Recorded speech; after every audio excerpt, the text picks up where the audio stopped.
In the last few years, I have spent a great deal of time looking at, rescuing, and finally figuring out what to do with almost 200,000 books.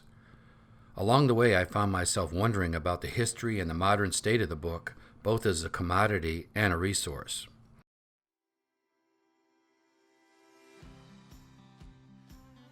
It was hard not to be mesmerized when heading into a library as a child. Before all the TV shows and documentaries and the internet and our shortened attention span in bytes and bits of information, the library signified the enormous source of all our knowledge and culture and all of civilization. And not just a reflection of our culture, but an overview at that particular point in time in history, right then, and how we lived and what turned us on. A book has always been a way to see society at that moment, or in the past, and to use it as a springboard for the future. Back then, the standard for book sorting in libraries was the Dewey Decimal System. Developed in 1876, this system classified books based on subject and used Arabic numerals and fractional decimals to locate books or entire volumes. It was both complex and efficient, just like my trials with the Clearwater Library. I was asked, as a writer and a book lover, to go to a college library in Clearwater to check out the book collection. The library was about to be torn down, along with all the other buildings on the campus, to make way for a new medical school. An estimated 80,000 books were still on the shelves. But the larger history of storytelling and the history of books begins long, long before my experience with the Clearwater Library. The history of reading begins with the amalgamation of multiple ideas formed over hundreds and thousands of years. Human writing and drawing started on cave walls and progressed to clay tablets, the primary medium for writing in ancient Mesopotamia, a civilization present in the 3rd millennium BC. It is here that we see the earliest developments in writing and record keeping, and clay tablets like these were used until the 19th century in various Eurasian countries. Clay tablets provided a viable source for writing, but as you can imagine would not be as convenient for printing and transportation. These advancements came with the Egyptians, who extracted marrow from the papyrus reed to create papyrus books. The material is thin, and oftentimes the numerous sheets of papyrus were pasted together to form a long scroll. This form of writing material is most akin to the paper book we see today. Eventually, parchment replaced papyrus as a primary medium for writing in books. It was made using the skin of animals, easily preserved over time, and allowed for text to be erased, making it a much more valuable medium. In Greece, libraries began arising, presumably as demonstrations of political and economic power.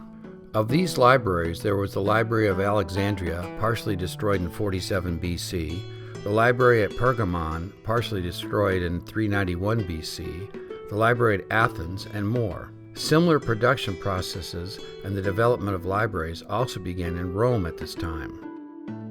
The next largest development in bookkeeping was the invention of paper itself, tracing back to the year 105 in the Han Dynasty of China. To the west, the scroll was replaced by the codex, where a collection of sheets were attached at the back rather than on a roll. This was 1,500 years ago, yet remains the standard book form to the day. Eventually, the parchment of the codex was replaced by the cheaper medium of paper. The recording, copying, and preservation of books began with religious Christian texts of the 1st century. It was of importance to preserve books for one of the first times in history to ensure Christians of the ancient knowledge of their religion. The following advancement came at the year 1440, where the printing press was invented. The book had finally entered the industrial age, and the cost of books was lowered substantially. Books were easier to make and more accessible across social classes. From here, we see the importance of the book come to fruition. Ideas were now readily available, which paved the way for the Enlightenment era. Newspapers later became the primary medium for news delivery, and books entertained, documented, and continued to spread human knowledge. By the 20th century, consumers became able to write their own text with typewriters and later computer-based word processors. Even those without vision could read with the invention of Braille. The latest in books include the e-book and other electronic reading. And how can any avid reader resist modern technology? especially with ebook lending libraries such as Amazon Prime, where Kindle owners can choose from more than 800,000 books to borrow for free with no due dates, including current and former bestsellers. However, while some consider modern technology as the beginning of the end for physical books, that is quite far from the truth. A 2016 survey from Pew Research describes the reading landscape as primarily physical, not electronic as ebook supporters and techies may believe. The research says that 73% of Americans had read a book in the year leading up to the survey. Surprisingly, print remained king, with 65% of those surveyed reading from a printed source and only 28% of the readers that picked up a Kindle or other electronic device to read an ebook. The research had several other interesting finds, including that college graduates are 4 times as likely to read ebooks and that ebook consumption is slowly increasing on tablets and smartphones while remaining stable on dedicated e-readers. But most importantly, this study found that since 2012, the amount of Americans who have read a book in the last year hasn't drastically changed. Presumably, the fact that book reading levels has increased is because reading is essential. Books are complex, informative, and entertaining. They improve our imagination, give us stronger analytical and thinking skills, and enhance our ability to hold conversations with other humans. The importance of books and reading is ever present. Reading has been scientifically proven to boost intelligence, lower stress, and create better personal relationships by strengthening bonds between parent and child. It can even make you a better person by increasing your empathy. All these traits were found as common ground amongst people who read on a daily basis. One blogger seems to have it pinned down as to why the act of reading is so stimulating to our brains. Devika Misra said, "This is because watching something requires the use of multiple senses, or at least engages multiple senses. Reading, on the other hand, is a simultaneous exercise in concentration, interpretation, and imagination. It is not mere entertainment because it requires you to concentrate. You can't drift away because when you're missing things, and good books will link back to those things you missed, unlike the video format where sometimes creators make use of repeated patterns or loud pauses to account for this drifting away." Misra defends reading for its intellectual purposes, and she's right. Reading requires focus, and often enough, a really good book. Many people have trouble getting into a good book or getting to the point where regular reading is a part of their schedule. Reading is an exercise.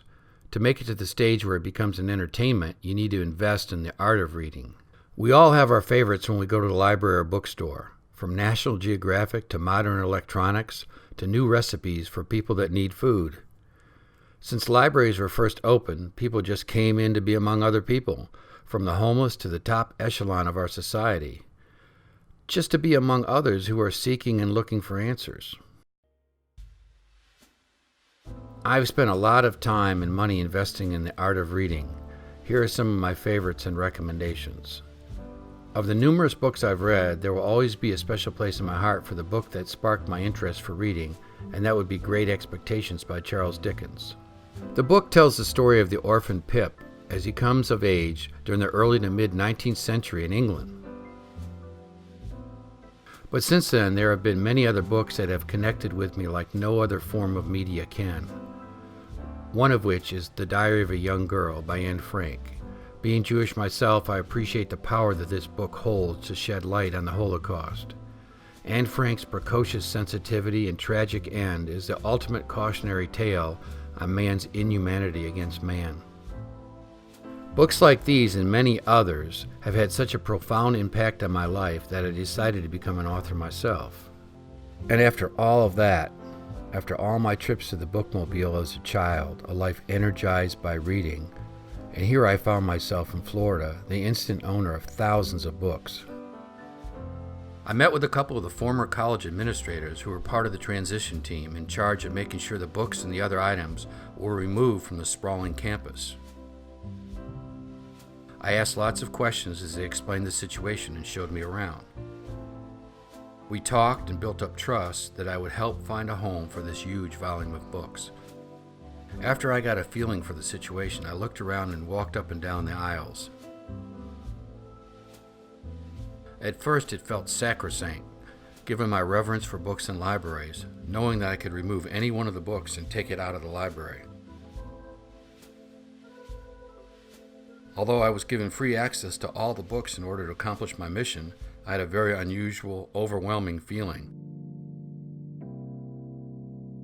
Books have been with me all of my life. During my early days, the bookmobile came to our neighborhood. Every 2 weeks, I went on board to get books that would take me on journeys far away from my Michigan childhood. I loved the smell of the books inside and the opportunity to be transformed by what I could read inside the covers of my chosen books. I visited the Clearwater Library a couple times, set up a game plan, and called people that might help. Eventually, I was given a key and could come and go when I wanted. I was under a time crunch with a window of less than 6 weeks before demolition began. I had many triumphs and some major disappointments. I gathered about 50 boxes of children's books and distributed them to various elementary schools. I enjoyed the looks on the teachers' faces, many who spent long hours in classrooms and complained that they did not have enough books. That action was a seed for a book donation and literacy program I eventually founded and is quite active today. One time, one of my volunteer students asked, "Why save all these books anyhow? All this is on the internet." I told him to pick any 5 books off the shelf. He did and brought them back to me. "Now go on your phone and see if you can find the contents of the books." He came back a few minutes later. "You're right. I see a couple of them for sale, but no content of any of them. There are no ebooks for them and nothing scanned in." I looked at the cards on many of the books in the library and saw that many had only a couple of signatures at most, generally from many years in the past. I would often find myself deep inside a book and lose track of time. I knew I needed to stay focused and be emotionally objective if I was going to make this happen. It was mind-boggling to think about the millions of hours of thought and effort put into books sitting in repositories like this throughout the world. The phenomenal symphony of ideas playing inside all these books, palpable, upright, books on the Civil War and classical music and Indian philosophy.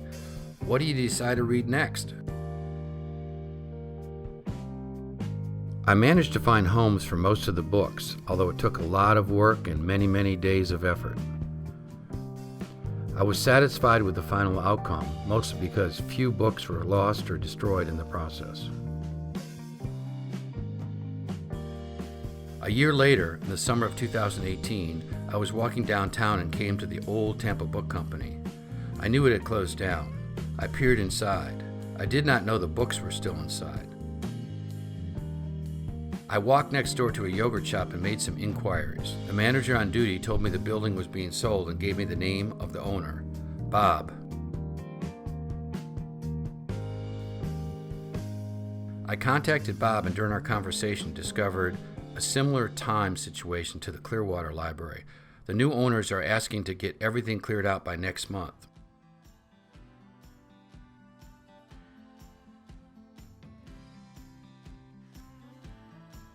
We talked about the situation and the value of the books. Apparently, the most recent owners had abandoned them. Bob was asking for a donation to a local charity in exchange for taking all the books. "How many are there?" I asked. "About 40,000, Bob said. That's what I was told."